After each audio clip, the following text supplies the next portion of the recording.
Au nom du Père et du Fils et du Saint-Esprit, ainsi soit-il. Venez, Esprit Saint, remplissez le cœur de vos fidèles et allumez en eux le feu de votre amour. Envoyez votre Esprit, Seigneur, et vous renouvellerez la face de la terre. Prions. Ô Dieu qui avez daigné envoyer votre Esprit sur ce monde, donnez-nous par ce même Esprit de comprendre et d'aimer ce qui est bien, de jouir sans cesse cette divine consolation. Par le même Jésus-Christ notre Seigneur, ainsi soit-il. Je vous salue Marie, pleine de grâce, le Seigneur est avec vous. Vous êtes bénie entre toutes les femmes, et Jésus, le fruit de vos entrailles, est béni. Sainte Marie, Mère de Dieu, priez pour nous. Gardiens, veillez sur nous. Saint Pédis, priez pour nous. Saint Joseph, priez pour nous. Saint Thomas d'Aquin, priez pour nous. Au nom du Père, du Fils et du Saint-Esprit, ainsi soit-il.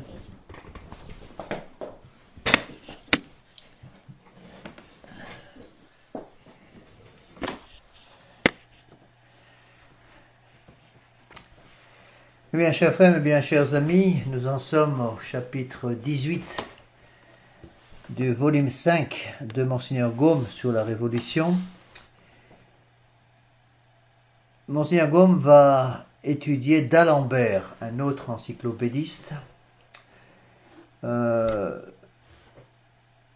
et il nous dit que il a été trouvé comme enfant exposé devant une église le 16 novembre 1717. Mais que c'est une brave femme, il n'y a plus rien à lui apprendre. Il fut passionné des belles lettres, et surtout passionné par la poésie latine à laquelle il donnait tous les moments que lui laissaient les occupations de la classe. Donc c'était un enfant prodigieusement intelligent. Je sais bien que le niveau intellectuel en ces temps-là était très largement supérieur au niveau intellectuel d'aujourd'hui, mais enfin quand même, un enfant de 10 ans qui est déjà maître dans la poésie latine, c'est quand même pas tous les jours que ça se rencontre. Cependant, Monseigneur Gaume fait la remarque suivante: la place était prise dans l'âme du jeune d'Alembert. Et le jansénisme de ses professeurs n'y eut pas plus d'accès que la doctrine catholique du père Porret dans celle de Voltaire et d'Helvétius. Donc il avait été élevé dans un collège, au collège Mazarin, et ses maîtres étaient des jansénistes fanatiques. Le jansénisme, donc, un collège,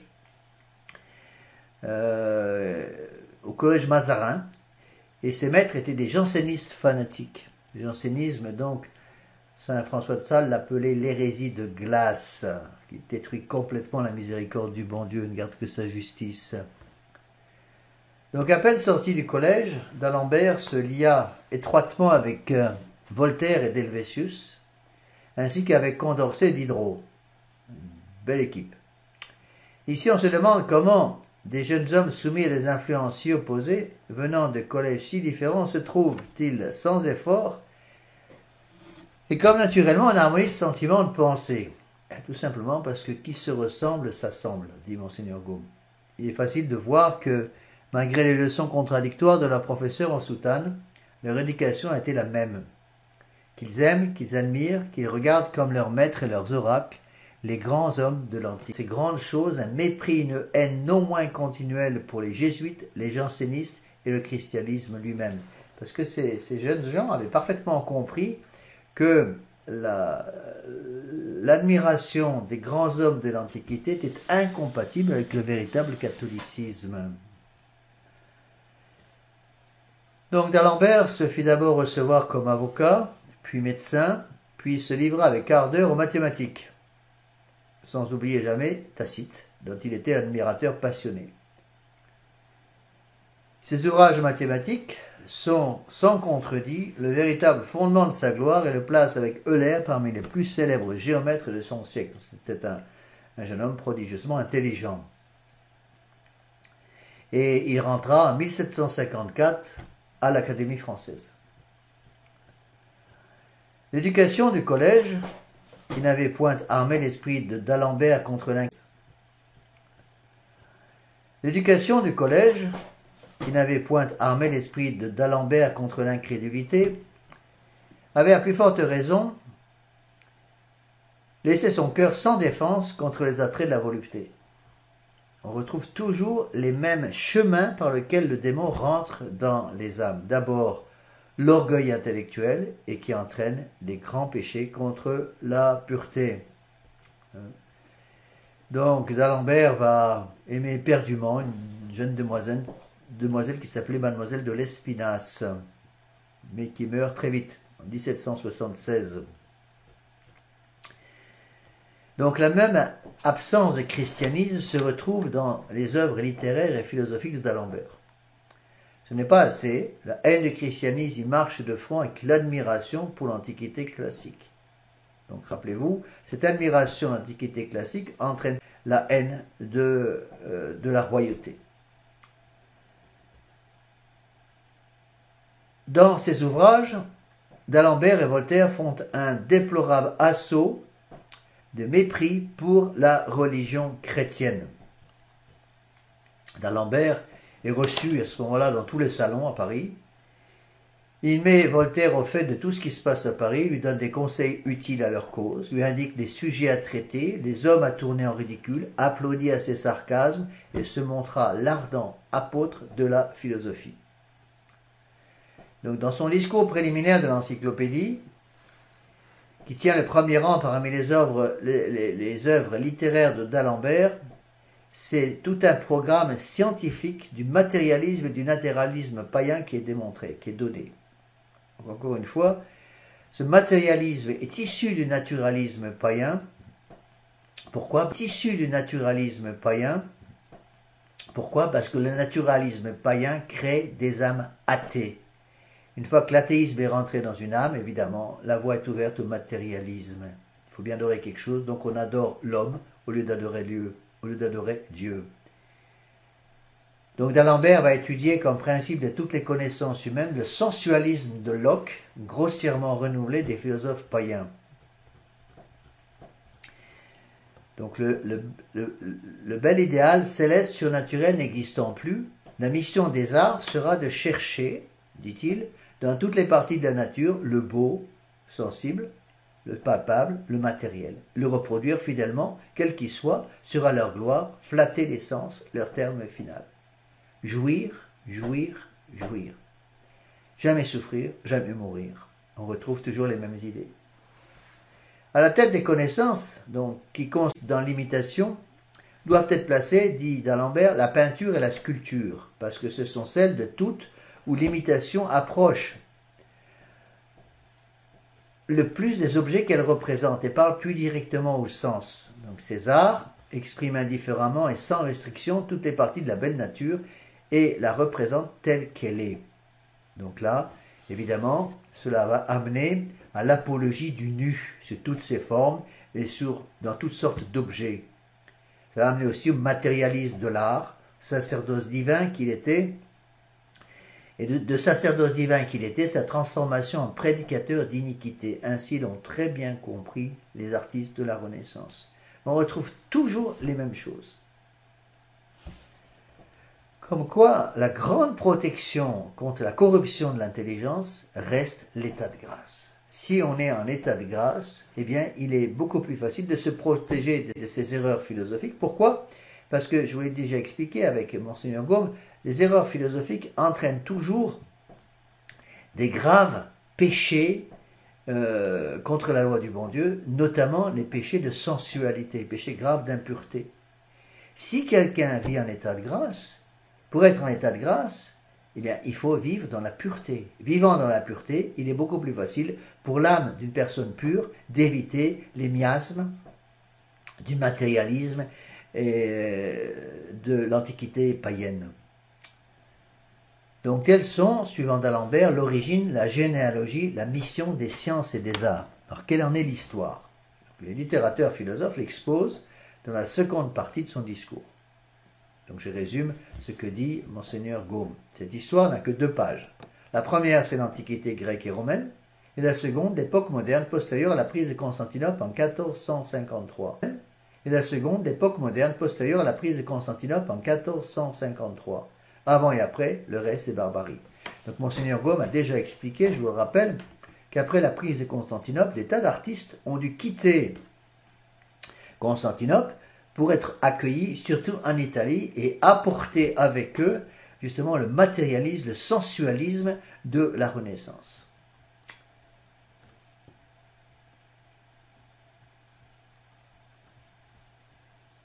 Donc, ce sensualisme va tirer, dit-il, le monde de la barbarie dans lequel l'Évangile l'a laissé pendant 1000 ans. Et grâce à son influence salutaire, tout a repris la vie. L'esprit littéraire est son premier bienfait, l'esprit artistique est le second, et le troisième, l'esprit philosophique. Donc ça, c'est toute la généalogie de ces philosophes des Lumières. Quand on parle de philosophie des Lumières, évidemment, on s'oppose à la philosophie des ténèbres, laquelle est la philosophie de saint Thomas d'Aquin, le réalisme et l'objectivisme. Donc l'esprit philosophique de ces Lumières est le règne de la raison, qui ramènera ainsi dans les temps modernes les Lumières, la liberté, le bonheur, en un mot, les beaux jours de Rome, d'Athènes et de Sparte. Donc, comme celui de tous les renaissants, son dithyrambe débute par une insulte obligée au christianisme, dont le règne est inévitablement celui de la barbarie, de la superstition et de l'esclavage. D'où viennent ces trois fléaux? De ce que les siècles chrétiens avaient cessé d'étudier, dit-il, les grands modèles de l'Antiquité païenne, dont ils croient sérieusement que le monde ne peut se passer. Monseigneur Gaume cite d'Alembert, « La plupart des beaux esprits de cette croient sérieusement que le monde ne peut se passer. » Monseigneur Gaume cite d'Alembert, « La plupart des beaux esprits de ces temps ténébreux se faisaient appeler poètes ou philosophes. Que leur en coûtait-il en effet pour usurper deux titres dont on se parle à si peu de frais et qu'on se flatte toujours de ne guère devoir des lumières étrangères. Ils croyaient qu'il était inutile de chercher les modèles de la poésie dans les ouvrages des Grecs et des Romains, et ils prenaient pour la véritable philosophie des anciens une tradition barbare qui la défigurait. Ça, c'est la tradition catholique. Qu'on joigne à ce désordre l'état d'esclavage où presque toute l'Europe était plongée, les ravages de la superstition, du catholicisme, qui naît de l'ignorance et qui la reproduit autour de la raison et du goût, car il n'y a que la liberté d'agir et de penser qui soit capable de produire de grandes choses. On voit très bien que ce sont des collages, si vous voulez, un copier-coller de tout ce qu'enseignait déjà, surtout Voltaire. Aussi, fallut-il au genre humain, pour sortir de la barbarie, une de ces révolutions qui font prendre à la terre une face nouvelle. L'Empire grec est détruit, sa ruine fait refluer en Europe le peu de connaissances qui restait encore au monde, et la lumière renaît de toutes parts. On dévore alors sans distinction tout ce que les anciens nous avaient laissé dans chaque genre. On les traduisit, on les commenta, et par une espèce de reconnaissance, on se mit à les adorer. Alors, il faut répondre ici à une objection qu'on entend souvent. Les gens me disent, mais monsieur l'abbé, vous parlez de la grandeur de la philosophie thomiste, la philosophie de saint Thomas d'Aquin. J'entends souvent, les gens me disent, mais monsieur l'abbé, vous parlez de la grandeur de la philosophie thomiste, la philosophie de saint Thomas d'Aquin, mais saint Thomas d'Aquin avait repris des textes, par exemple, d'Aristote. Oui, c'est exact. Mais il avait repris les textes d'Aristote, dans ce qu'Aristote avait de bon, et il avait catholicisé totalement le tout. Alors qu'au contraire, les encyclopédistes vont reprendre les textes de Platon et d'Aristote, Cicéron par exemple, mais sans en rien changer, on les prend tels quels. Et donc ils vont attraper le poison. Donc c'est vraiment l'adoration de l'antiquité païenne, de l'antiquité athée. Donc tous les arts datent de la même époque et viennent de la même source. Les beaux-arts, dit d'Alembert, sont tellement unis avec les belles lettres que le même goût qui cultive les unes porte aussi à perfectionner les autres. Dès qu'on commença à la superstition et à la barbarie catholique, frappèrent bientôt les yeux des artistes éclairés. Donc on voit très bien, c'est clair, dans tous ces encyclopédistes qui veulent une révolution en tout. Pas simplement dans la littérature et la poésie, mais aussi dans l'art et dans toutes les sciences. Et donc cela doit nous faire comprendre qu'un contre-révolutionnaire doit lui aussi être contre-révolutionnaire en tout. Il ne s'agit pas simplement d'être contre-révolutionnaire en matière religieuse. Il faut aussi être contre-révolutionnaire dans l'art, dans la poésie, dans la littérature, en tout. Souvent, je rencontre des jeunes qui me disent « Monsieur l'abbé, moi je suis contre-révolutionnaire parce que je vais à la messe traditionnelle le dimanche et que je dis mon chapelet tous les jours. » Mais ça ne suffit pas. À quoi ça sert d'aller à la messe traditionnelle tous les dimanches, de réciter son chapelet tous les jours, si dans tout ce qu'on fait, on reste imprégné des idées de la Renaissance traditionnelle tous les dimanches, de réciter son chapelet tous les jours, si dans tout ce qu'on fait, on reste imprégné des idées de la Renaissance. Et donc, si je vais à la messe tous les jours ou toutes les semaines, mais que je reste imprégné de ces idées de la Renaissance, eh bien, je vais tomber dans le matérialisme, dans le naturalisme de ces artistes antiques. C'est ça qu'il faut comprendre.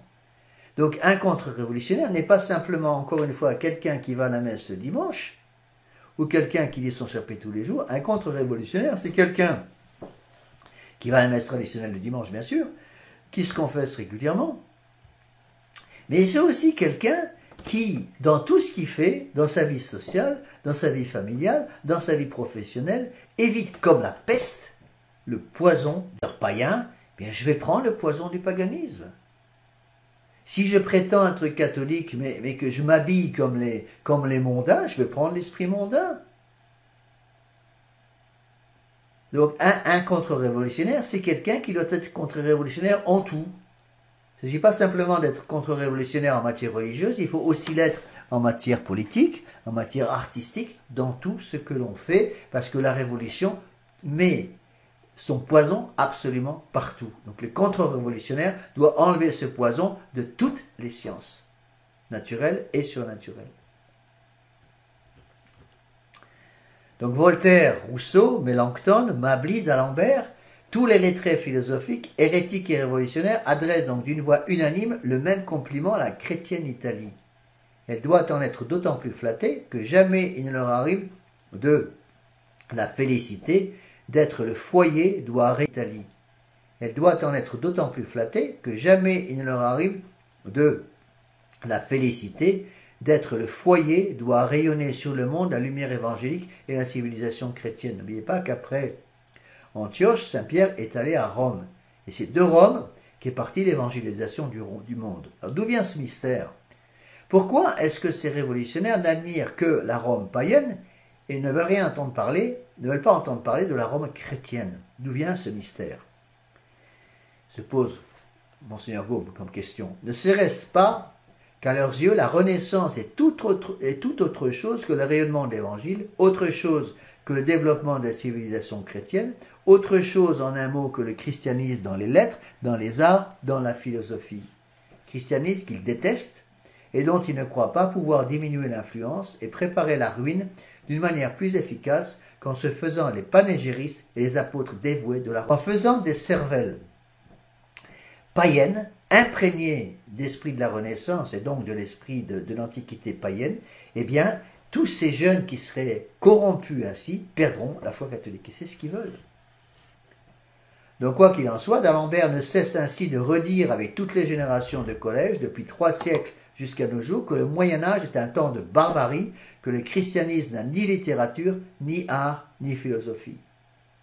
Et à force d'être répétés à la jeunesse, ces mensonges grossiers sont aujourd'hui rivés dans les têtes. Rappelez-vous ce que disait Voltaire, mentez, mentez, mentez, il en restera toujours quelque chose.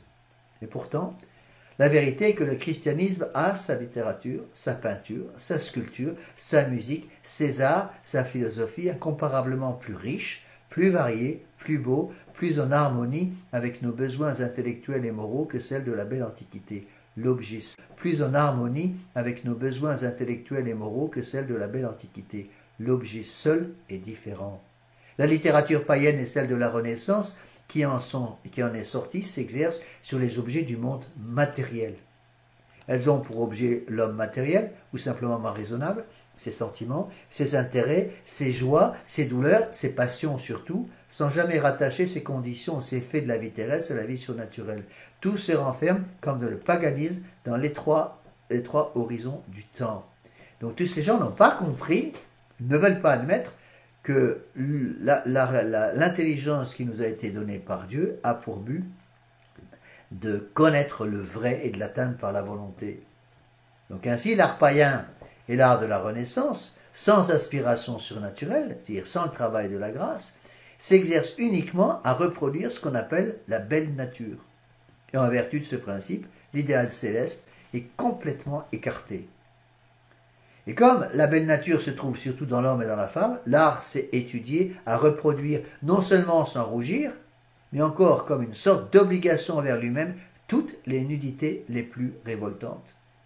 Et ça, c'est l'esprit de la Renaissance. Et pour copier dans tous ces détails la belle nature, il a fallu des modèles vivants. Et chaque jour, donc, des milliers de victimes vendent leur pudeur aux prétendues exigences de l'art. Les infamies qui s'exécutent, note Monseigneur Gaume, les infamies qui s'exécutent dans le secret de l'atelier viennent s'étaler en peinture, en sculpture, en gravure, en bronze, en bois, en marbre, dans les magasins, dans les maisons, sur les places publiques, dans les jardins, dans les palais, et quelquefois, hélas, jusque dans les églises. Et on en est venu à tout excuser en disant « c'est un objet d'art ». Oui, mais c'est d'un art corrupteur dont il s'agit, un art infernal dont les ravages sont d'autant plus terribles que pour en ressentir les meurtrières atteintes, il suffit d'avoir des yeux. Et ces paroles sont très très exactes et très actuelles. Il y a quand même une différence essentielle qu'il faut comprendre entre ces catastrophes du XVIIIe siècle et l'art, entre guillemets, du XXe siècle. Parce que les artistes du temps de la Révolution étaient des gens qui avaient un esprit complètement pourri, mais qui avaient un véritable talent. Il y avait un talent. On voit très bien chez tous ces auteurs, chez tous ces artistes imprégnés de l'esprit de la Renaissance, un talent certain. Il est évident que Michel-Ange, que David, que Rembrandt, surtout Michel-Ange, surtout Michel-Ange, Raphaël, etc., avaient un talent, c'est certain. Mais ils vont utiliser leur talent au service, hélas, de la Révolution, justement parce qu'ils vont tomber dans le naturalisme. Aujourd'hui, les gens qu'on considère comme artistes n'ont plus de talent. On trouve parfois des gens qui vont vous dire que les graffitis sur les murs sont des preuves extraordinaires du talent des auteurs de ces graffitis. Mais les auteurs de ces graffitis n'ont aucun talent. Vous prenez par exemple l'art moderne en général, il n'y a pas besoin d'avoir du talent pour faire de l'art moderne. Il suffit d'avoir perdu la foi. Toute personne qui a perdu la foi est capable de faire de l'art moderne. Toute personne qui a gardé la foi catholique verra immédiatement que l'art dit moderne est en fin de compte qu'une gigantesque supercherie. On voit parfois, il faut avouer, certaines personnes qui peuvent avoir un certain talent, mais comme ils ont mis ce talent au service du laid, au service du faux, eh bien, ils vont finir par perdre littéralement leur talent. Un exemple classique, c'est par exemple Picasso. On voit aussi certains chanteurs, aujourd'hui, je parle surtout aux jeunes qui m'écoutent là, certains chanteurs qui avaient certainement des talents, par exemple une très belle voix, ou un talent certain en musique, et qui ont gaspillé ces talents qui leur avaient pourtant été donnés par le bon Dieu, et qui ont, par ce gaspillage, qui ont utilisé leurs talents qui étaient certains au service du mal. Je pense par exemple à des chanteurs de mon époque comme John Baez ou Simon & Garfunkel, qui sont des chanteurs de mon époque comme John Baez ou Simon & Garfunkel, qui sont des gens qui ont un talent certain. John Baez, par exemple, avait une voix extraordinaire. Mais au lieu de mettre sa voix au service du beau et du vrai, elle a vite compris que pour faire de l'argent, il fallait rentrer dans un système révolutionnaire, et c'est ce qu'elle a fait. Pareil pour Simon & Garfunkel, et pareil pour tous ces chanteurs des années 70-80, si vous voulez, 60-70-80, qui ont utilisé leur talent, qui était pourtant certain, au service du mal. Alors, on continue de suivre Monseigneur Combe. Les lettres, dit-il, et les arts tels que nous les voyons depuis 3 siècles dans l'Europe chrétienne sont, suivant d'Alembert, les fruits de la Renaissance, dont nous devons encore l'esprit philosophique. L'esprit philosophique dont nous parle d'Alembert et qu'il met au-dessus de tous les bienfaits de la Renaissance, dans les siècles chrétiens, l'humanité avait aussi son esprit philosophique, où donc on ne le refusera, nous l'espérons, ni à saint Augustin, ni à saint Anselme, ni à saint Thomas d'Aquin. Mais c'était l'esprit philosophique inspiré, dirigé dans ses investigations par le christianisme et respectueusement soumis à la foi comme le fils à sa mère. Donc la gloire de la Renaissance est d'avoir émancipé la raison comme elle a émancipé la société. Au nom de la liberté, on a voulu se déchaîner, si vous voulez, enlever les chaînes que notre Seigneur Jésus-Christ avait placées sur les 3 concupiscences, justement à cause des blessures du péché originel. On a estimé qu'à partir du moment où le bon Dieu, la religion catholique, par surtout la vertu de pénitence, empêchait le développement, on a estimé qu'à partir du moment où le bon Dieu, la religion catholique, par surtout la vertu de pénitence, empêcher le développement complet des 3 concupiscences de la chair, des yeux et de l'orgueil, et que donc il fallait se libérer de ce carcan catholique pour pouvoir faire ce que l'on voulait. Ils ne se rendaient absolument pas compte qu'en agissant ainsi, évidemment, ils ont ouvert la porte à toutes les conséquences de ces concupiscences qui n'étaient plus justement contrecarrées par les vertus de pauvreté, l'esprit de pauvreté, de chasteté, d'obéissance, et qui sont à ce moment-là partis comme un étalon sauvage qui n'a plus entre les dents un mors qui permet à celui qui le monte de contrôler la force de l'étalon. Alors l'étalon fait du n'importe quoi parce qu'il n'y a plus rien pour le contrôler, il n'y a plus de garde-fou. Le fou que l'Église catholique avait placé sur les âmes pour les protéger. C'est une émancipation intellectuelle, une émancipation morale, une émancipation de toute la société, civile, politique et religieuse. Donc la scolastique, c'est-à-dire la philosophie de saint Thomas, qui composait toute la science prétendue des siècles d'ignorance, dit d'Alembert, s'opposait encore au progrès de la philosophie dans ce premier siècle des Lumières. On avait permis aux poètes de chanter dans leurs ouvrages les divinités du paganisme parce qu'on était persuadé, avec raison, dit-il, que les noms de ces divinités ne pouvaient être qu'un jeu dont on n'avait rien à craindre. Donc, on voit donc l'influence, si vous voulez, de ces idées révolutionnaires sur l'adoration du corps et l'adoration de la nudité qui se répand à ce moment-là partout, sous prétexte, toujours pareil, que c'est de l'art. Au prétexte qu'on s'obstine à soutenir encore de nos jours que l'étude assidue des auteurs païens n'offre aucun danger. Mais on oublie que les lettrés du collège ont ressuscité autant qu'ils ont pu le culte des divinités païennes. On oublie qu'on puise dans les auteurs païens le rationalisme en philosophie, le naturalisme en religion, le républicanisme en politique, le communisme en société, l'orgueil du régicide et une foule d'idées et de sentiments qui, depuis la Renaissance, ont rendu et rendent encore, en général, les générations de collèges chrétiennement et socialement ingouvernables à cause de l'orgueil. L'orgueil rend l'âme absolument ingouvernable, parce qu'on compte sur soi-même au lieu de compter sur notre Seigneur Jésus-Christ.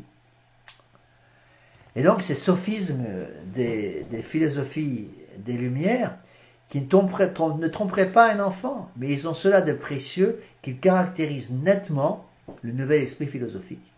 Constate pas un enfant, mais ils ont cela de précieux qu'ils caractérisent nettement le nouvel esprit philosophique.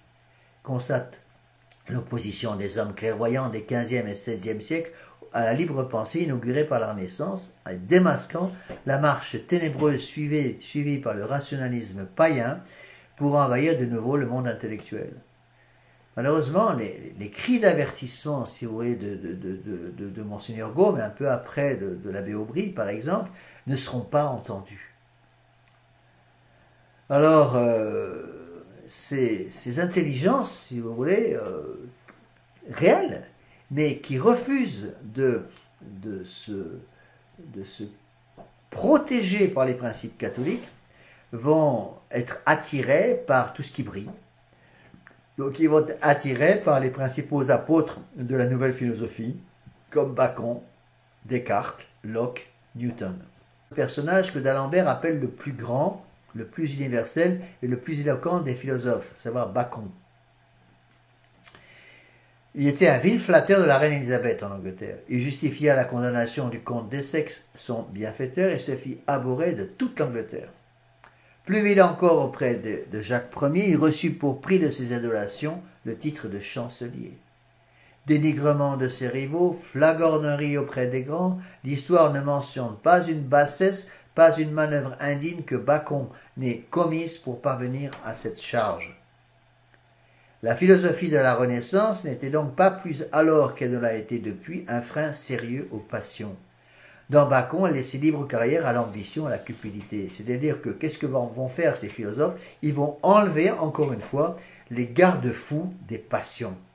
Les passions ne seront plus contrôlées par la vérité, encore moins contrôlées par l'intelligence. Il n'y aura plus là tout détruire, et détruire tout ce qui sent, même de loin, le catholicisme. Quant à Descartes, dont la philosophie a été condamnée tout à la fois par la Sorbonne, par Rome et par le synode protestant, d'Alembert, qui le reconnaît pour un de ses aïeux, en parle en ces termes de Descartes. Au chancelier Bacon succéda l'illustre Descartes. Cet homme rare avait tout ce qu'il faut pour changer la face de la philosophie. Descartes a osé montrer aux bons esprits, a secoué le joug de la scolastique, de l'opinion, de l'autorité, en un mot, des préjugés et de la barbarie, et par cette révolte dont nous recueillons aujourd'hui les fruits, il a rendu à la philosophie un service plus essentiel peut-être que tous ceux qu'elle doit à ses illustres prédécesseurs. On peut donc regarder Bacon comme un chef, ou Descartes, comme un chef des conjurés qui a eu le courage de s'élever le premier contre une puissance despotique et arbitraire et qui, en préparant une révolution éclatante, a jeté les fondements d'un gouvernement plus juste et plus heureux qu'il n'a pu voir établi. Et cet amour, si vous voulez, de la philosophie naturaliste païenne, va entraîner un aveuglement total des intelligences. Une cécité intellectuelle telle que ces philosophes vont se retrouver dans l'incapacité de revenir à une philosophie catholique. Si au contraire, au lieu d'avoir été formés dans les collèges jésuites dans lesquels ils avaient été formés justement, s'ils avaient été formés dans la philosophie de saint Thomas d'Aquin, ils auraient été protégés naturellement, je dirais, contre toutes ces horreurs. Mais les prêtres jésuites qui les avaient formés, au lieu de leur donner l'amour de la philosophie de saint Thomas d'Aquin, leur avaient donné l'amour des auteurs de la Renaissance et des auteurs païens de l'Antiquité. Donc, évidemment, tous ces jeunes hommes vont tomber dans le sensualisme le plus total. Toute vérité vient de la sensation, disait-il. La sensation est donc le principe universel de nos connaissances, disait d'Alembert. Le plus précieux de nos sens, c'est donc le toucher. C'est par lui que nous distinguons le juste et l'injuste, dont les sensations sont nécessairement différentes. Sentir, c'est être homme. Bien sentir, c'est être philosophe. Se conduire de manière à ne faire jamais approuver à autrui des sensations désagréables, c'est le propre de l'honnête homme et le critérium de la vertu. Telle est, dit Monseigneur Gaume, la philosophie d'Alembert, ou plutôt de Locke et des autres sensualistes, élèves du lycée et du portique, et donc de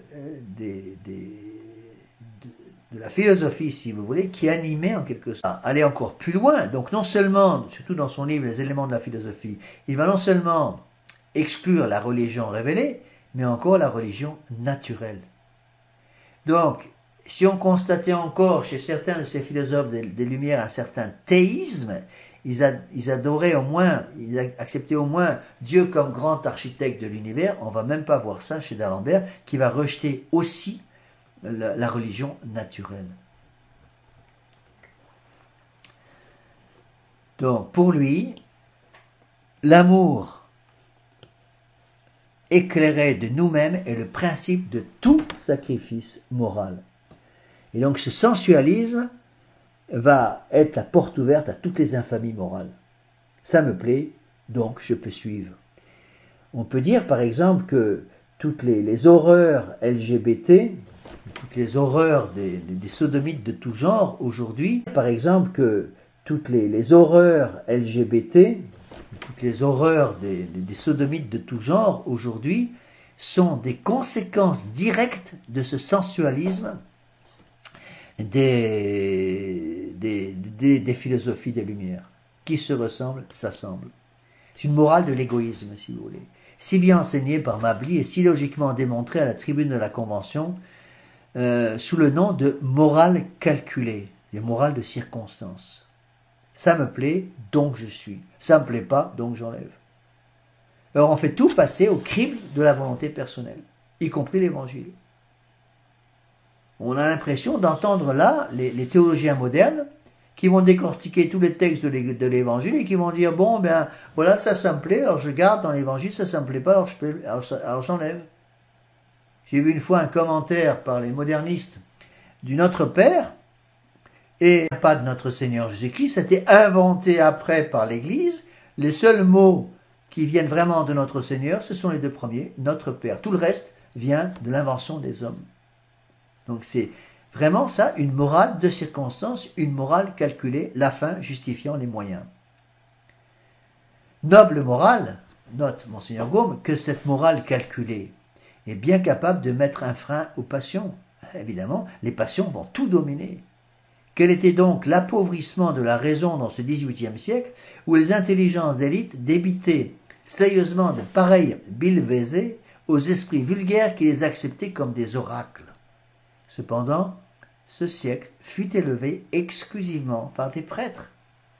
N'accusons ni les jésuites ni le clergé séculier, dit Monseigneur Gaume, mais reconnaissons que dans les collèges, au-dessus de l'enseignement sacerdotal, il en est un autre plus puissant qui avait séduit cette jeunesse infortunée. Les jésuites ni le clergé séculier, dit Monseigneur Gaume, mais reconnaissons que dans les collèges, au-dessus de l'enseignement sacerdotal, il en est un autre plus puissant qui avait séduit cette jeunesse infortunée, et qu'elle propageait avec ardeur comme elle propagera plus tard les idées républicaines puisées à la même source. Et c'est ça qu'il faut arriver à comprendre, c'est que on a ouvert une porte, et par cette porte, on a fait sauter, si vous voulez, on a ouvert la porte du barrage, et toutes les eaux du lac qui étaient contenues, maintenues en force derrière le barrage, pour se précipiter dans la vallée, vont tout emporter. Et donc la philosophie des Lumières va entraîner, et si vous voulez, la mer de toutes les horreurs qu'on entend aujourd'hui, comme par exemple les théories du genre et toutes ces adorations de l'homme que l'on entend aujourd'hui, où on en arrive à dire, à faire croire aux enfants que chaque homme, que chaque enfant peut déterminer par lui. Encore une fois, on se coupe totalement du réel. Pourtant, le réel est là. Le réel, qu'est-ce que nous dit le réel dans ce domaine de ces horreurs morales? Qu'est-ce que nous dit le réel? Le réel nous dit que toutes les personnes qui ont 2 chromosomes X sont des femmes. Et toutes les personnes qui ont un chromosome X et un chromosome Y sont tous des hommes. C'est comme ça. On ne peut pas changer la réalité des choses.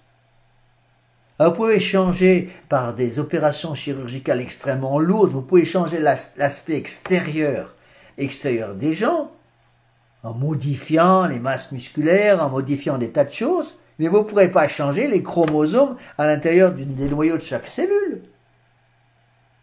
Eh bien non.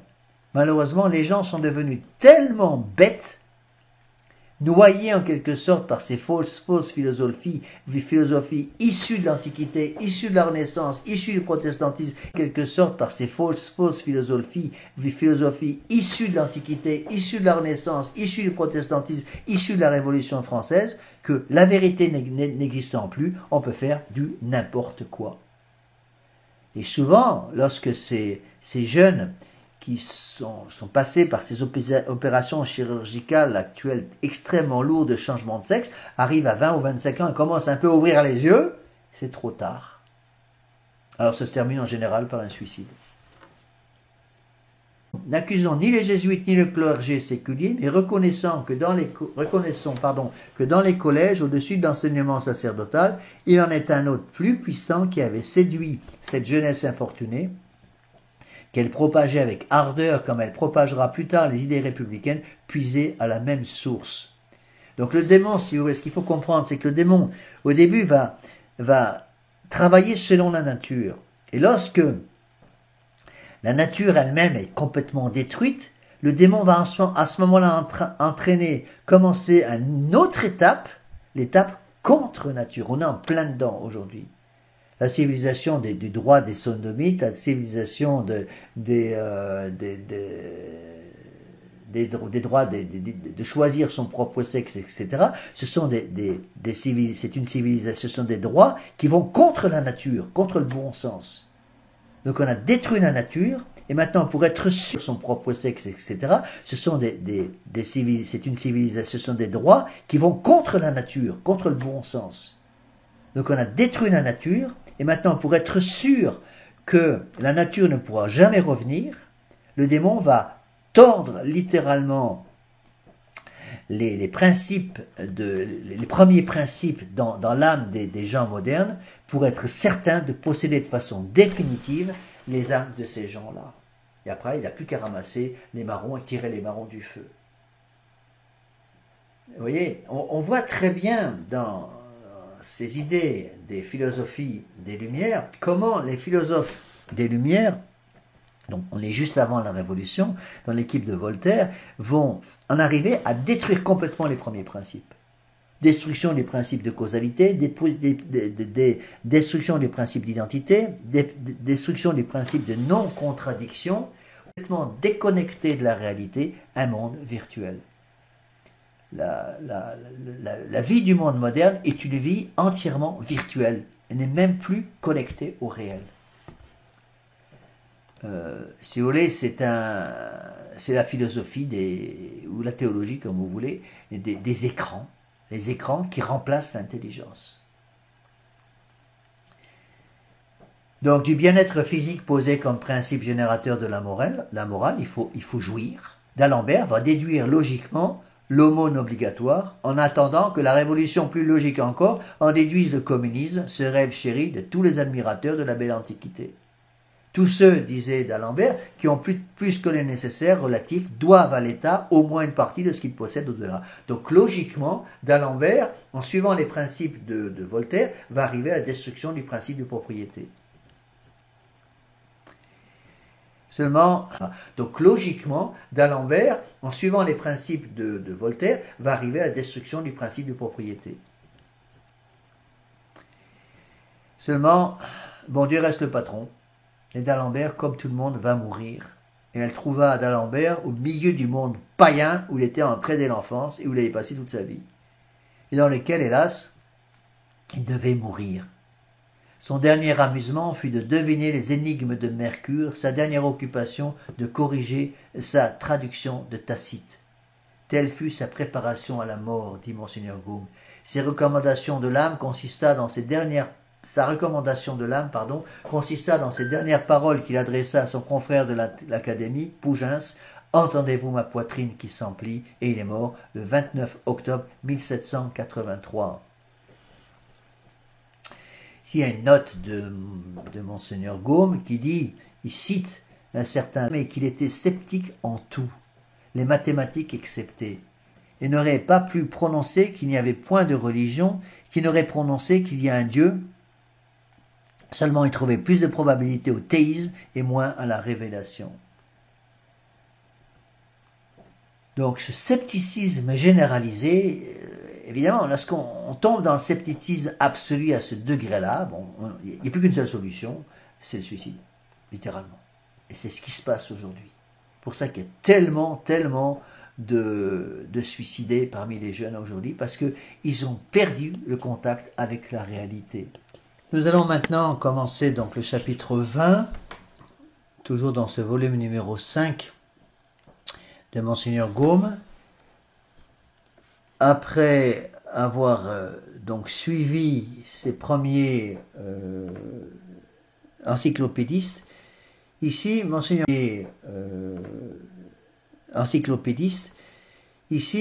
Gaume va nous parler d'Helvétius. Bon, Helvétius va suivre exactement la même ligne de destruction déjà préparée par Voltaire. Alors, Monseigneur Gaume va partir d'une très belle citation de l'évêque de Poitiers, 1855, Monseigneur Pie, dans son instruction synodale, dans laquelle Monseigneur Pie combat avec vigueur la philosophie actuelle, dont les principes conduisent à la destruction de toute religion, de toute société. Puis, l'éloquent prélat pousse le cri d'alarme et établit preuve en main que la philosophie de nos jours a entrepris de nous faire revenir sous prétexte de religion jusqu'au paganisme. Voilà la citation de Monseigneur Pie, citée ici par Monseigneur Gaume. Oui, messieurs, ces prêtres, je n'exagère rien, la philosophie de ce temps a une prédilection marquée pour le paganisme, pour ses dogmes aussi bien que pour sa morale. Celui-ci n'hésite pas à regretter les vieilles divinités de la Gaule. Celui-là nous propose sérieusement d'abandonner un dogme qui, selon lui, n'appartient pas à l'essence de la révélation chrétienne, le dogme de l'éternité des peines et des récompenses, pour revenir sous l'action de l'esprit progressif de la France à la croyance des druides, c'est-à-dire à l'antique métempsychose interprétée à l'aide de l'astronomie, de la géologie et de la philosophie moderne. Donc, ici, Monseigneur Pie, le cardinal Pie plus exactement, nous parle de l'influence et le retour à la croyance des druides. Donc, c'est le retour au paganisme, encore une fois, au manichéisme druidique.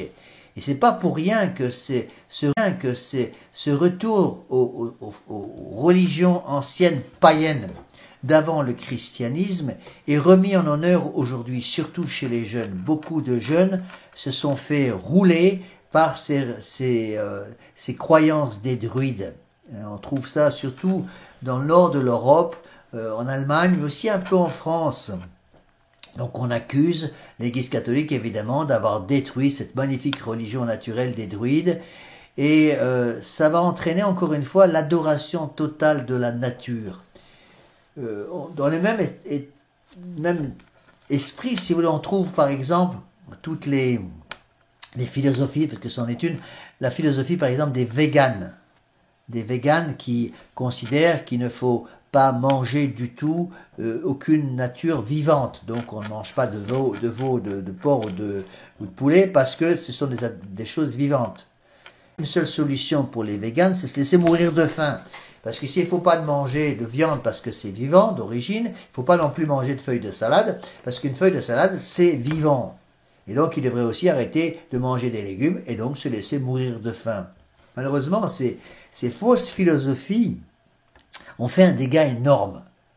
Il faut faire attention parce que certains de nos fidèles se font un peu tenter par cela. Encore une fois, j'ai rien contre tous ceux qui font attention à se nourrir correctement, à ne pas manger de nourriture frelatée, détruite par les produits chimiques, etc. Mais faites attention à cet état d'esprit naturaliste qui envahit maintenant toute une partie de la population en France surtout, de gens donc qui veulent faire tellement attention à ce qu'ils mangent qu'ils en deviennent des adorateurs littéralement de la nourriture. À ce qu'ils mangent qu'ils en deviennent des adorateurs littéralement de la nourriture. On trouve ça aussi un petit peu dans les gens qui suivent de façon un peu trop déséquilibrée la nourriture biologique. J'ai rien contre la nourriture biologique, mais si on pousse les choses à l'extrême, on finit par adorer la nourriture biologique. Alors là, attention, parce qu'on retrouve cette croyance des druides dont parle ici Monseigneur Gaume et le cardinal Pie. L'adoration de la nature, l'adoration de la nourriture, l'adoration de l'homme, c'est toujours la même chose. Et donc, selon ces philosophes, donc ils considèrent que les anciens de la Renaissance et de l'Antiquité païenne étaient d'excellents directeurs spirituels de l'humanité. Leur morale ne manquait, disent-ils, d'aucune des garanties. L'ancienne était populaire et pratique et s'adressait à tout le monde. Elle possédait une sanction très suffisante. Enfin, elle avait son mobile presque surnaturel et on y trouve la doctrine de la grâce dans toute sa sévérité, une espèce de naturalisation de la grâce. Aussi, les saints du christianisme étaient mis naturellement en parallèle, en société, avec les héros païens. Alors ils en arrivaient à dire, par exemple, l'âme du dernier des Brutus, si l'âme du dernier des Brutus et si l'âme de Saint Louis s'était racontée elle-même, quelle belle psychologie morale nous aurions. Donc on descend Dieu au niveau de l'homme et on monte l'homme au niveau de Dieu. Donc toute pensée qui se déploie, toute voix qui s'élève sans entrave rend témoignage, disent ces philosophes des Lumières, rendent témoignage, déploie toute voix qui s'élève sans entrave rend témoignage, disent ces philosophes des Lumières, rendent témoignage de la gloire du XVIIIe siècle et de son bienfait. Montesquieu, Voltaire, Rousseau sont donc des puissants génies et qui sont devenus des gens immortels. On leur donne des noms immortels. Donc les philosophes du XVIIIe siècle, bien qu'instruits par le clergé, se déclarent hautement fils de la Renaissance et de leurs études de collège. Les mêmes éloges qu'ils reçoivent de leurs descendants, ils les adressent à leurs aïeux, et nous avons entendu ceux de Voltaire, de Rousseau, de Mably et de Condorcet, et voici maintenant, annonce Monseigneur Gaume, un nouveau frère dont la parole mérite d'être écoutée car il ne tient pas le dernier rang dans la famille philosophique, c'est Helvétius. Et donc il va nous parler maintenant, en ce chapitre, d'Helvétius, jésuite. Encore une fois, faites attention de ne pas tomber à bras raccourcis sur les jésuites sous prétexte que malheureusement ce sont les jésuites qui ont mis ces idées naturalistes, païennes, provenant de l'Antiquité, dans les âmes des jeunes qui étaient formés dans tous ces grands lycées avec comme professeurs des prêtres. Les prêtres étaient jésuites, c'est vrai, mais ce n'est pas du tout l'esprit de saint Ignace de Loyola. Saint Ignace de Loyola était tout à fait différent, c'est un grand saint, canonisé par l'Église catholique, et quand je critique avec Monseigneur Gaume les jésuites du XIXe siècle, ou du XVIIIe siècle, eh bien c'est pas du tout Saint Ignace de Loyola que je critique. Je continue de prêcher avec grand plaisir les exercices de Saint Ignace qui ont une valeur extraordinaire et qui donnent une force extraordinaire. Alors, voyons un petit peu ce que dit, continue de prêcher avec grand plaisir, les exercices de Saint Ignace qui ont une valeur extraordinaire et qui donnent une force extraordinaire. Alors, voyons un petit peu ce que dit Monseigneur Gaume de ce d'Helvétius, qui lisait les grands modèles de l'Antiquité. Il avait pris le goût à l'étude des lettres, et une nouvelle passion vint donner à son esprit une direction qu'il ne devait plus changer. Il étudia la philosophie de Locke. Ce livre fit une révolution dans ses idées et il devint un zélé disciple du philosophe anglais. On voit très bien que son esprit a été perverti par ces fausses philosophies parce que son esprit n'avait pas été formé à la véritable philosophie. Ses maîtres jésuites dans les écoles dans lesquelles il était, et avait été, l'avaient formé avec les philosophies matérialistes, naturalistes, sensuelles, de la Renaissance. On peut dire que si Helvétius avait été formé avec la philosophie traditionnelle de saint Thomas d'Aquin, il ne serait pas tombé dans ces erreurs. Mais justement, quand on étudie les fausses philosophies sans avoir d'abord les bases de la véritable philosophie, eh bien on se fait avoir. Et c'est exactement ce qui s'est passé, pas simplement pour Helvétius, mais pour tous les philosophes de ces philosophies des Lumières. Ils n'avaient pas eu la protection d'une véritable philosophie. Pour cela que Monseigneur Lefebvre, encore une fois avec raison, je vous l'ai déjà dit mais je répète, Monseigneur Lefebvre ne voulait pas qu'on étudiât les fausses philosophies, pour les connaître un peu, savoir les critiquer, sans avoir d'abord été formé avec la véritable philosophie de saint Thomas d'Aquin. Il avait raison. Donc voilà ce que dit Monseigneur Gaume. L'enthousiasme pour cette philosophie rationaliste et sensualiste, l'admiration exclusive pour l'antiquité païenne et l'ignorance ou le mépris de la littérature et de la philosophie catholique, tels sont les dispositions. L'admiration exclusive pour l'antiquité païenne et l'ignorance ou le mépris de la littérature et de la philosophie catholique, telles sont les dispositions dans lesquelles Helvétius sortit des mains de ses maîtres, et ces dispositions durèrent autant que sa vie. Donc navire sans lest et sans boussole, nous le verrons voguer à l'aventure et se heurter à tous les écueils. Pourquoi? Parce qu'il n'avait plus de colonne vertébrale. Colonne vertébrale que donne justement la philosophie de saint Thomas d'Aquin. Celui qui est vraiment formé avec la philosophie de saint Thomas d'Aquin est naturellement et surnaturellement protégé par toutes les inepties de la philosophie des Lumières. Montesquieu, Condorcet, Voltaire, et augmenter cette famille de lettrés philosophes dans les collèges, dont les collèges du temps remplirent les hautes classes de la société, l'administration, la finance, la magistrature, la cour, les châteaux, les académies et les parlements. Et c'est tout, hélas, ceci est provoqué par la faiblesse des rois de l'époque. Il faut bien avouer ce qui est. Louis XVI, bien qu'il soit mort martyr et ait sauvé son âme par le martyr, avait laissé, si vous voulez, cette philosophie des Lumières s'introduire partout dans son gouvernement. Louis XIV, c'était pareil, encore pire même. Louis XIV avait laissé ces philosophes prendre le pouvoir complet des intelligences en France. Et bien que Louis XIV, semble-t-il, se soit rattrapé juste avant de mourir, en mourant, en regrettant toutes ses erreurs, le mal était fait. Les petits avaient été, si vous voulez, ces fausses philosophies s'étaient introduites partout, et même si Louis XVI a sauvé son âme, et peut-être Louis XIV également, eh bien, ces fausses philosophies s'étaient introduites partout, et même si Louis XVI a sauvé son âme, et peut-être Louis XIV également, eh bien, les philosophies avaient fait des petits partout, et ces fausses idées se sont répandues partout en France et après en Europe.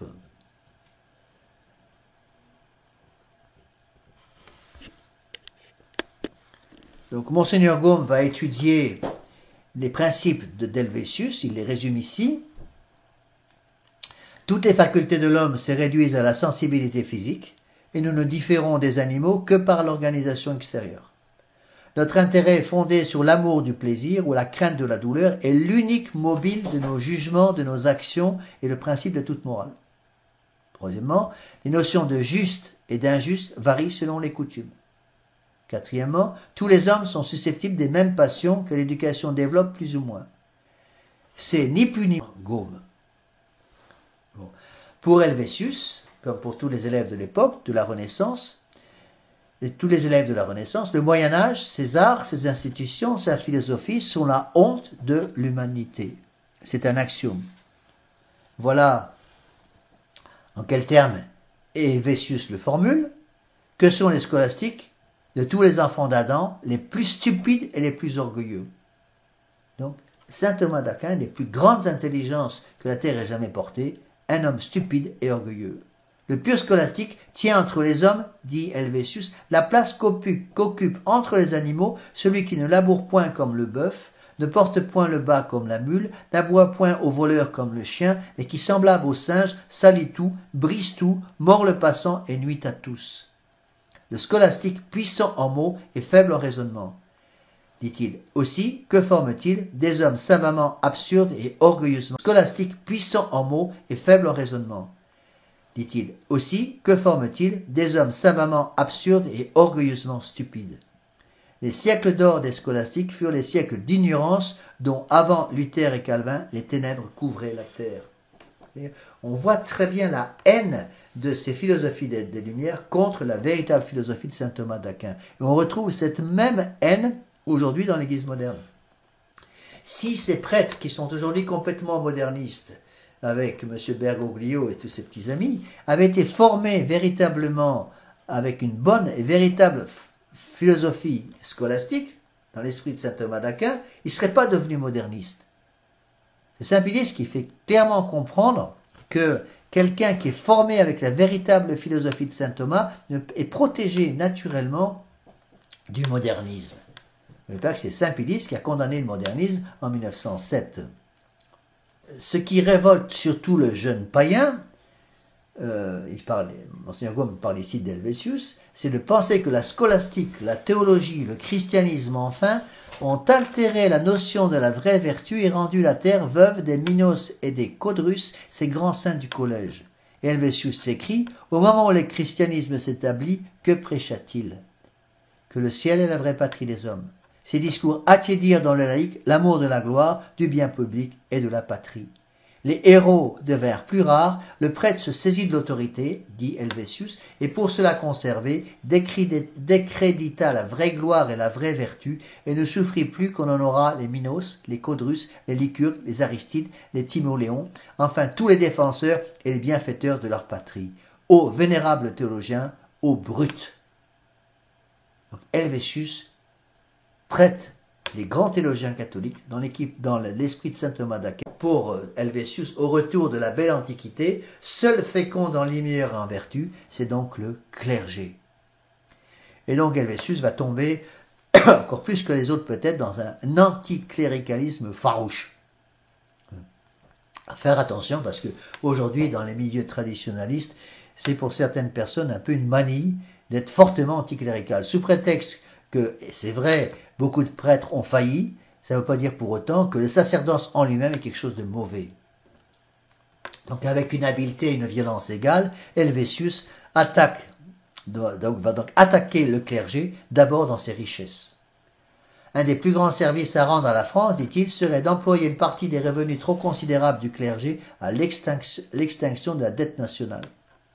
Docile aux leçons de ses maîtres, la Révolution a commencé par là et fini par la banqueroute.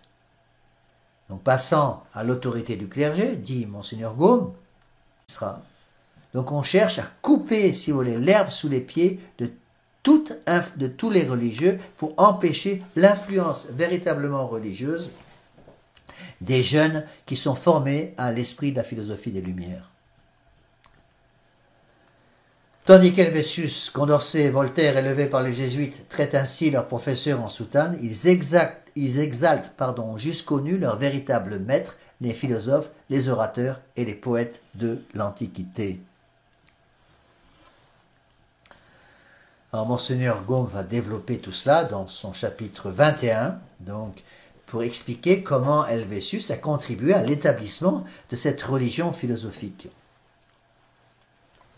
Donc, détruire le christianisme en faisant refleurir la religion païenne. Et donc, pour obtenir cela, le moyen, c'est faire refleurir. Pour obtenir cela, le moyen, c'est faire refleurir l'éducation classique. Donc, les attaques d'Helvétius, dit Monseigneur Gaume, contre le clergé ne sont qu'un premier pas pour arriver à la destruction du christianisme lui-même.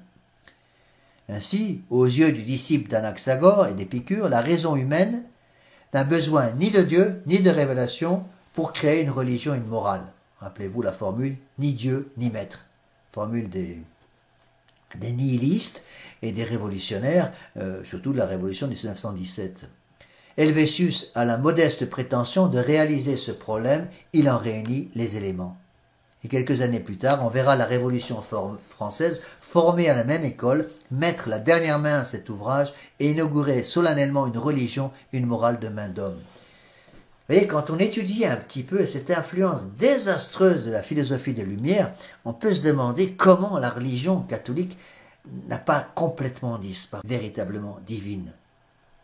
C'était Crétino Joly qui avait dit, je crois que c'était au pape Pie IX, quand je vois tous les mauvais évêques, peut-être les mauvais papes, les mauvais prêtres qu'il y a eu dans l'Église catholique, et que je vois que l'Église catholique est toujours vivante, ceci ne peut venir que de Dieu. Et il a demandé le baptême, parce qu'il n'était pas baptisé. Donc, pour Helvétius, le culte catholique porte l'empreinte de l'homme, si vous voulez, sous l'esclavage de Dieu, et donc l'empreinte de la fourberie du mensonge. Alors, dit-il, que la volonté d'un Dieu juste et bon, c'est que les fils de la terre soient heureux et qu'ils jouissent de tous les plaisirs compatibles avec le bien public. Tel est le vrai culte, celui que la philosophie doit révéler aux nations. Donc l'homme est sur terre, jouissent de tous les plaisirs compatibles avec le bien public. Tel est le vrai culte, celui que la philosophie doit révéler aux nations. Donc l'homme est sur terre, d'après Helvétius, pour jouir. Or, ce n'est pas exactement ce que nous dit notre Seigneur Jésus-Christ. Notre Seigneur Jésus-Christ, qu'est-ce qu'il dit? Notre Seigneur Jésus-Christ nous dit, celui qui veut me suivre, qu'il prenne sa croix et qu'il me suive. Donc, voilà ce que dit Monseigneur Gaume. Les philosophes de nos jours, qui préconisent la morale de Socrate, en l'appelant la vraie morale de ce monde, qui sourit de pitié au nom des révélations et des morales évangéliques, qui borne tous les devoirs de l'homme aux devoirs sociaux, toutes les vertus aux vertus purement humaines, tous les dogmes à la foi dans la raison. En un mot, qui se disent envoyés pour élever l'humanité en la faisant passer des bras du christianisme dans ceux de la philosophie. Ces philosophes ne sont ni des novateurs, ni des chefs de la philosophie des Lumières, qui reprend la philosophie païenne. Donc c'est le XVIIIe siècle qui a fait ce que sont ces philosophes des Lumières. Voilà ce que dit encore une autre citation d'Helvétius. Des magistrats éclairés seront comme à Rome et à Sparte revêtus de la puissance temporelle et spirituelle, ce qui empêchera tout conflit en ôtant toute contradiction entre les préceptes religieux et les préceptes patriotiques. En attendant que tous les peuples, jaloux de leur bonheur, aient embrassé le vrai culte que la philosophie doit leur révéler, Helvétius examine les deux grandes religions entre lesquelles, faute de mieux, le monde est réduit à choisir. Ces religions sont d'un côté le catholicisme, qu'il appelle le papisme, et de l'autre le paganisme. C'est intéressant de voir que Martin Luther utilisait le même terme pour désigner le catholicisme, à savoir qu'il appelle le papisme, et de l'autre le paganisme. C'est intéressant de voir que Martin Luther utilisait le même terme pour désigner le catholicisme, à savoir le terme de papisme. Et ce choix cornélien est toujours actuel. Aujourd'hui encore, il faut choisir entre le catholicisme et le paganisme. Le catholicisme, c'est le catholicisme fondé par notre Seigneur Jésus-Christ. Le paganisme, c'est la nouvelle religion de Bergoglio. Lorsque Bergoglio va adorer publiquement les idoles, faire adorer publiquement les idoles de l'Amazonie à Rome, c'est du paganisme pur et simple. Il faut comprendre ces choses-là. L'esprit de Bergoglio est un esprit païen, c'est exactement l'esprit qui va être pris, qu'il a repris des philosophes des Lumières. Parce que cette religion est nuisible au genre humain, parce qu'elle n'a aucun des caractères de la religion philosophique. Et il dit, logiquement, le papisme n'est aux yeux d'un homme censé qu'une pure idolâtrie.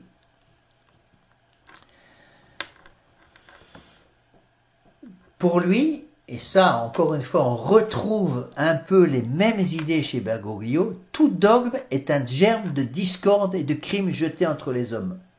Quelle est la religion vraiment tolérante? Celle ou qui n'a, comme la religion païenne, aucun dogme, ou qui se réduit, comme celle des philosophes, à une morale saine et élevée, qui sans doute sera un jour la religion de l'univers. Et là, on voit, pointe le bout de son nez, le mondialisme. Et on pourrait vraiment dire que certaines de ces phrases d'Helvétius pourraient être signées par Bergoglio. Ce n'est pas une exagération.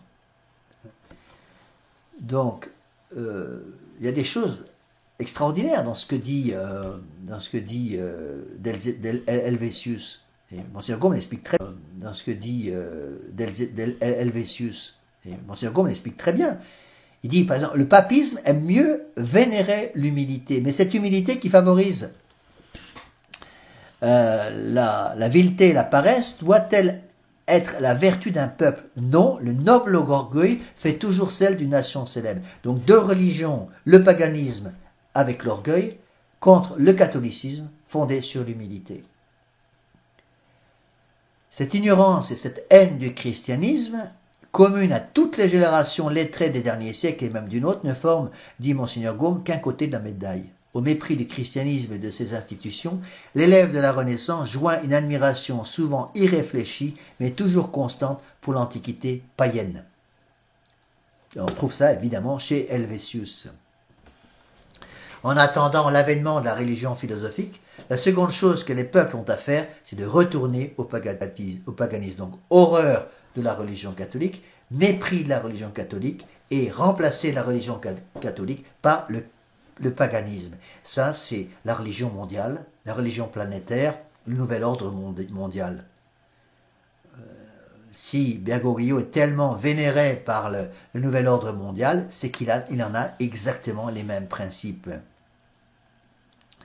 Donc, Helvétius va arriver jusqu'à dire le paganisme est de toutes les fausses religions la moins nuisible au bonheur des hommes. Donc, il reconnaît, attention, il reconnaît que le paganisme est une fausse religion, mais qui est une religion pratique. Parce qu'avec le paganisme, on peut faire ce qu'on veut, alors qu'au contraire, avec le catholicisme, on est tenu par un Dieu crucifié qui nous donne une loi. Donc le paganisme, justement, donne cette liberté totale. C'est la religion païenne. Jamais d'obstacle mis par elle au projet d'un législateur patriote. C'est une religion sans dogme, par conséquent humaine et tolérante. Nulle dispute, nulle guerre entre ces sectateurs. Alors qu'au contraire, la religion catholique, dit et pense Helvétius, va entraîner la guerre partout. C'est exactement, encore une fois, ce que dit partout M. Bergoglio, François, à Rome. Et ne me dites pas que j'exagère, parce que c'est exactement ça. Il y a encore une phrase très importante chez Helvétius, ce qui, aux yeux d'Helvétius, constitue la supériorité de la religion païenne. Écoutez bien, c'est son mépris de la chasteté, sa haine de la tyrannie. Pourquoi? Parce que le paganisme veut la jouissance. Or, qu'est-ce qui empêche la jouissance? La croix de notre Seigneur Jésus-Christ. Or, la religion païenne permet cette jouissance. La religion catholique, c'est l'amour de la chasteté, de la pauvreté, de l'obéissance, alors que la religion païenne, c'est l'amour de la liberté. Alors que la religion païenne, c'est l'amour de la liberté, l'égalité, la fraternité. Et c'est pour ça qu'il dit, et c'est exact pour le révolutionnaire, la supériorité de la religion païenne consiste en son mépris de la chasteté. Et cela va entraîner évidemment l'immoralité totale de tous les principes révolutionnaires. Donc, on voit comment aujourd'hui cette révolution a mené à l'esclavage total de la femme, la destruction de la femme qu'on ne peut pas détruire et donc qu'on va corrompre.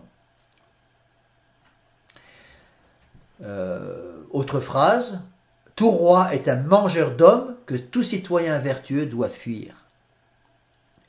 Alors, quel moyen de faire refleurir la religion païenne si supérieure au christianisme?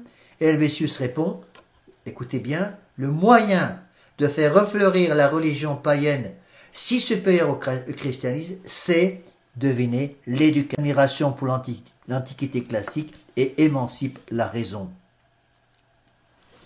Qu'un jeune homme, dit-il, dit Helvétius, soit nourri de la vie des saints, il aura de la vertu des idées différentes de celui qui, livré à des études plus honnêtes et plus instructives, aurait appris pour modèle les Socrates, les Scipion, les Aristides, les Timoléon. Il est impossible que le mot vertu ne réveille en nous des idées diverses selon qu'on lit Plutarque ou la légende dorée. La légende dorée est un livre fondamental du Moyen-Âge écrit par Jacques de Voragine. C'est ce livre, entre autres, qui a converti saint Ignace de Loyola. C'est un livre qui contenait la vie de tous les saints jusqu'au temps de saint Ignace, pratiquement, donc, surtout tous les saints du Moyen-Âge. Donc c'est les païens. Chez les païens, c'est au Hercule, au Castor, au Cérès, au Bacchus, au Romulus qu'on rend les honneurs divins. Et chez les catholiques, dit Helvétius, c'est à des moines vils, à un Romulus qu'on rend les honneurs divins. Et chez les catholiques, dit Helvétius, c'est à des moines vils, à un Dominique, un Antoine qu'on décerne les mêmes honneurs. Donc on ne peut pas adorer à la fois. Et là, il faut bien avouer que Helvétius a raison, on ne peut pas adorer à la fois, ou vénérer plus exactement Saint Dominique, Saint Antoine et Saint Thomas d'Aquin d'une part, et d'autre part, les dieux païens de l'Antiquité et de la Renaissance. Il faut faire un choix, soit une religion centrée sur l'homme, soit une religion centrée sur Dieu, soit la religion catholique, soit la religion moderniste de Bergoglio. Qu'on me présente, dit Helvétius, dans l'histoire ou sur le théâtre un grand homme grec ou romain, et je l'admirerai, les principes de vertu reçus dans mon enfance m'y forceront. Donc il est logique, avec l'éducation libérale qu'il avait reçue, et l'éducation païenne qu'il avait reçue de la part de ses maîtres. L'attente des Socrates, des Aristides, des Caton qui n'étaient pas chrétiens, qui ne se confessaient pas, qui ne communiaient pas, qui ne jeûnaient pas, qui n'assistaient point à la messe, les jeunes gens se prennent à douter de la nécessité de tous ces préceptes et de la vérité de la religion qui les établit. Leur raison s'émancipe. Ils prennent goût au poison de la liberté. Vous voyez, on peut dire que la pomme qui va perdre Adam et Ève, c'était la pomme de la liberté. Cette émancipation de la raison par l'enseignement classique est d'autant plus inévitable que cet enseignement est, d'après Helvétius, la négation permanente de l'influence des religions sur les vertus et la félicité des peuples. Donc la religion catholique, c'est l'influence de Dieu sur l'homme. La religion des philosophies des Lumières, c'est la religion de l'homme coupé de Dieu. Voilà ce qu'il faut comprendre.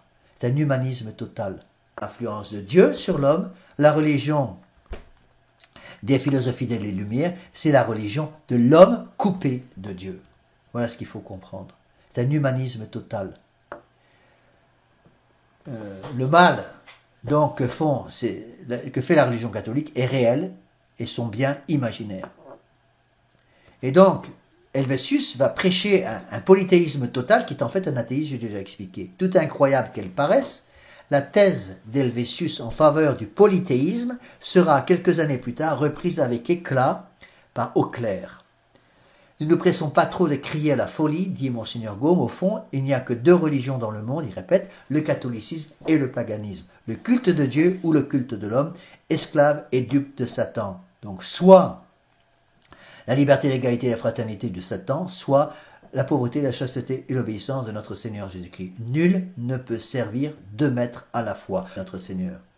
Quand l'homme se soustrait à l'empire de la rédemption, il retombe inévitablement et proportionnellement sous l'empire du démon. Ce qui est vrai pour l'homme est vrai aussi pour les sociétés. Donc, dès que l'homme lâche le sang de notre Seigneur Jésus-Christ, il retombe immédiatement sous l'empire du démon. Et c'est pareil pour la société. Tenons pour certain donc que si l'abandon du catholicisme pouvait devenir complet, les nations modernes n'adopteraient ni le protestantisme, ni le judaïsme, ni le mahométisme, mais le paganisme sous une forme ou sous une autre. Et lorsqu'elle eut rompu avec le christianisme, vers quelle religion gravita la Révolution française? Eh bien, la Révolution française va graviter évidemment vers le paganisme. Donc, logique avec tout cela, Helvétius est républicain démocrate. J'insiste sur les deux choses. Républicain et démocrate. Et dans l'esprit de ces philosophies de Lumière, les deux choses sont inséparables. Un démocrate est républicain, un républicain est démocrate. Je vous ai déjà expliqué qu'on peut être en soi républicain et catholique. C'était le cas, par exemple, de García Moreno, qui était président de la République d'Équateur, et parfaitement catholique, tout en étant responsable d'une république, la République d'Équateur. Mais en France, la République est laïque. Dès qu'on parle de laïcisme pour une république, on évacue notre Seigneur Jésus-Christ. Donc il n'est pas possible, s'il était possible pour García Moreno, dans la deuxième partie, au milieu du 19e siècle, d'être à la fois républicain et catholique, il n'est pas possible, si on suit les principes républicains de la Révolution française et la philosophie des Lumières, d'être républicain et catholique en France. C'est absolument impossible, parce que la République française d'aujourd'hui est une république fille de la philosophie des Lumières, et donc république athée. Qui dit athée, dit laïque. Donc Dieu n'a plus rien à dire dans la vie sociale, dans la vie politique, dans la vie publique, dans la vie professionnelle. Dieu est toléré à la sacristie et dans l'église, c'est tout. C'est la négation totale du règne social de notre Seigneur Jésus-Christ. Donc Dieu n'a plus rien à dire. Et ils vont être logiques avec eux-mêmes. Les révolutionnaires dans l'équipe de Macron, c'est clair et net, vont vous dire que Dieu n'a rien à dire dans la politique française. Et donc Dieu n'a rien à dire sur le divorce, sur la pornographie, sur le droit des lesbiennes et des homosexuels, sur les droits LGBT, parce que c'est indépendant de toute forme d'influence divine. Et donc Helvétius, retiré dans sa terre de Vorey, va passer ses derniers jours à mettre en vers les doctrines sensualistes et rationalistes de Locke et d'Épicure. Et c'est au milieu de cette occupation saine et joyeuse que le 26 décembre 1771, une attaque de goutte remontée saine et joyeuse que le 26 décembre 1771, une attaque de goutte remontée lui ôta subitement la vie. Il est mort comme il a vécu. Alors continuons. Vous voyez la richesse de ce volume numéro 5. Je crois que des 5 premiers volumes que j'ai déjà étudiés avec vous, ce volume 5 est certainement le plus riche. Ensuite, Monseigneur Gaume, qui continue donc d'analyser les philosophies de ces philosophes des Lumières, va parler d'Holbach, H-O-L-B-A-C-H, qui est encore, dit-il, une victime de l'éducation de collège. Paul Thierry, baron d'Holbach, né en 1723 dans le Palatinat, fut amené à Paris dès son bas âge et élevé à la même école que ses jeunes contemporains. Il ne rapporta de ses études qu'un goût passionné pour la belle littérature, la belle philosophie, les grands maîtres et réalisés dans les modèles de l'Antiquité grecque et romaine. Donc, un goût passionné pour la littérature, la philosophie, les beaux-arts païens. En dehors de cette oraison, le jeune d'Holbach ne voit rien, ou plutôt, il ne voit que ténèbres et barbarie. Le monde surnaturel est nul pour lui, ou s'il existe, c'est comme je ne sais quel fantôme importun dont il faut, pour assurer le bonheur du monde, le débarrasser au plus vite. Et à cette tâche parfaitement païenne, d'Holbach consacre sa vie. Correspond tout à fait à ce qu'on nous enseigne dans les écoles modernes, en France. L'histoire de France commence en 1789, et avant, c'est l'époque des ténèbres. Et donc, à peine sorti du collège, l'affinité secrète qui existe entre tous les fils d'une même mère fait rechercher à d'Holbach la société des littérateurs, des philosophes et des artistes qui sont non moins païens que lui, qui pensent comme lui. Fait rechercher à d'Holbach la société des littérateurs, des philosophes et des artistes qui sont non moins païens que lui, qui pensent comme lui. Qui se ressemble, s'assemble. Sa fortune le met en état de faire de sa maison le rendez-vous général des lettrés de profession, et un grand nombre de jeunes seigneurs qui, comme lui, goûtent et encouragent les tendances religieuses et politiques dont la Révolution française devait être la terrible manifestation. Donc, qu'est-ce qu'on fait dans ces salons qui vont faire un mal considérable au XVIIIe siècle? C'est là où la noblesse française va se corrompre, avec une licence qui ne rougit de rien, dit Monseigneur Gaume. On discute dans ces salons les principes les plus sacrés de la religion et de la société. On les tourne en dérision et on s'excite à les battre en brèche. L'athéisme et le paganisme sont donc à l'ordre du jour. On va étudier le système de la nation sous le couvert des anciens philosophes, et que Léon X lui-même au concile de Latran en 1512 flétrit avec tant d'énergie en déclarant que cette philosophie nouvelle était infectée jusque dans ses racines, toutes ces erreurs systématiquement exposées composent l'œuvre d'Holbach. Le pape Léon X disait « Cette philosophie des Lumières est infectée jusque dans ses racines ». Saint Pie X dira plus tard que c'est l'égout collecteur de toutes les hérésies. C'est la même chose. Donc, selon d'Holbach, il n'existe rien au-delà du grand tout dont nous faisons partie. C'est un panthéisme. Ces doctrines révoltantes ne sont pas ce qui nous effraie le plus. Ce qui nous fait trembler, dit Monseigneur Gaume, c'est l'influence, encore une fois, des études païennes sur l'esprit du jeune philosophe. À ces monstrueuses affirmations, il faut des preuves. Où d'Holbach va-t-il les chercher? Fait trembler, dit Monseigneur Gaume, c'est l'influence, encore une fois, des études païennes sur l'esprit du jeune philosophe. À ces monstrueuses affirmations, il faut des preuves. Où d'Holbach va-t-il les chercher? Dans le seul monde qu'il connaisse, auprès des seuls maîtres qu'il admire, d'un bond, il s'élance dans l'Antiquité classique et en revient escorté des philosophes de la Grèce et de Rome. Comment va-t-il faire pour faire passer ces nouvelles erreurs? En les mettant tout simplement sous le patronage inévitable de ces auteurs classiques. On retrouve toujours les mêmes choses, les mêmes causes, provoquant toujours les mêmes conséquences. Donc il faut, mes bien chers frères, comprendre ces choses-là. Lorsqu'on explique ces horreurs, souvent les gens modernes, même parfois des catholiques, nous disent, monsieur l'abbé, vous voyez le mal partout, vous exagérez, vous voyez le démon partout, c'est pas si mauvais que ça, la révolution a aussi du bon. Eh bien, relisez, vous voyez le mal partout, vous exagérez, vous voyez le démon partout, c'est pas si mauvais que ça, la révolution a aussi du bon. Eh bien, relisez Monseigneur Gaume, si vous ne croyez pas l'abbé Laffitte, croyez au moins Monseigneur Gaume.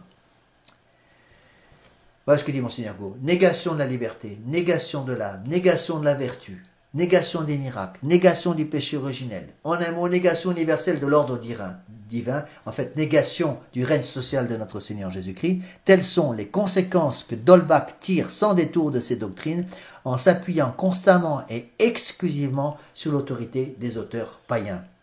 Et donc, c'est le refus total du règne social de notre Seigneur Jésus-Christ. Alors ici, Monseigneur Gaume n'en parle pas directement parce que le règne social de notre Seigneur Jésus-Christ va être nommé comme, expliqué comme dogme de foi que par le pape Pie XI avec l'encyclique Quas Primas. Donc c'est au XXe siècle, autour des années 1900. D'Holbach va plus loin, il va essayer de justifier ces monstrueuses erreurs et de montrer l'influence désastreuse des vérités contraires. Donc si dans son incroyable polémique, il citait au moins une fois Luther, Calvin ou Zwingli ou quelques réformateurs protestants, ce serait une consolation pour ceux qui prétendent que la philosophie du XVIIIe siècle est fille du protestantisme. Mais non, d'Holbach s'en tient impitoyablement à ses auteurs classiques païens. Il veut qu'on sache bien qu'il n'y a pas eu et qu'il ne connaît pas, qu'il n'a pas eu, qu'il ne connaît pas d'autres maîtres.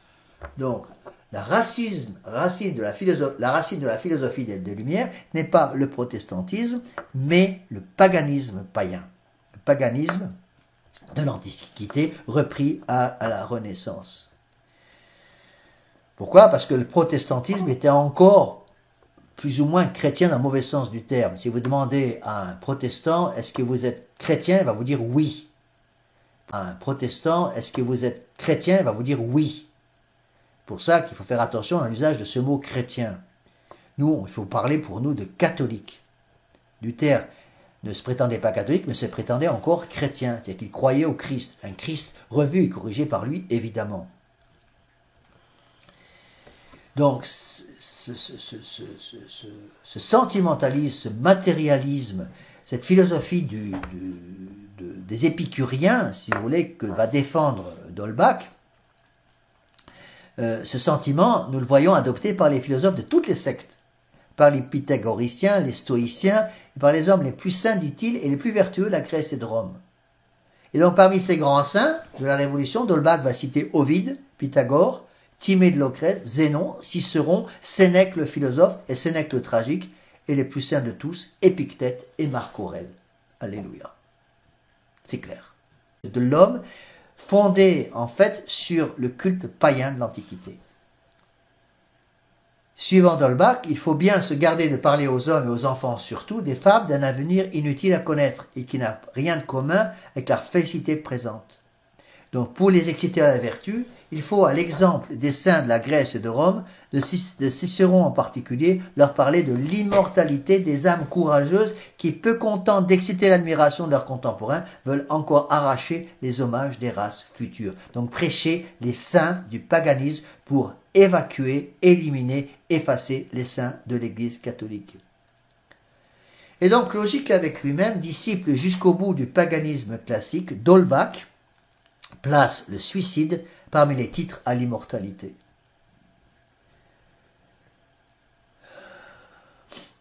Voilà par exemple un texte d'Holbach. Ô nature, souveraine de tous les êtres, et vous, ô nature, souveraine de tous les êtres, et vous, ces filles adorables, vertu, raison, vérité, soyez à jamais nos seules divinités. C'est à vous que sont dus l'encens et les hommages de la terre.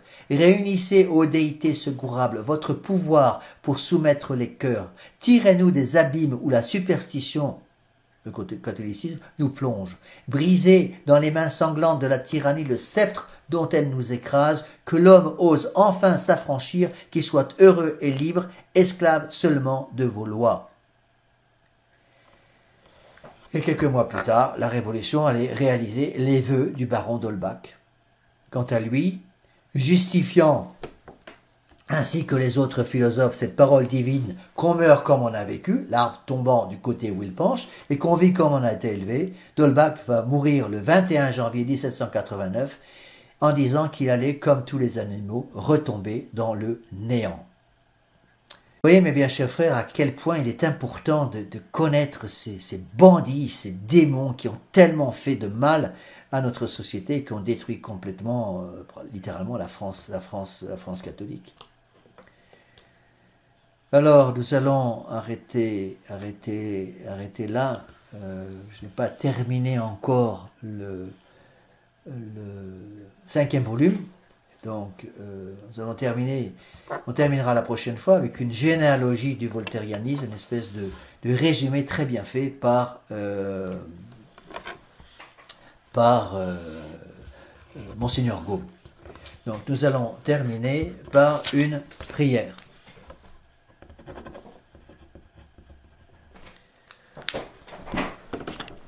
Au nom du Père, et du Fils, et du Saint-Esprit, ainsi soit-il. Je vous salue Marie, pleine de grâce. Le Seigneur est avec vous, vous êtes bénie entre toutes. Nos saints anges gardiens, veillez sur nous. Saint Pédis, priez pour nous. Saint Joseph, priez pour nous. Saint Thomas d'Aquin, priez pour nous. Au nom du Père, et du Fils, et du Saint-Esprit.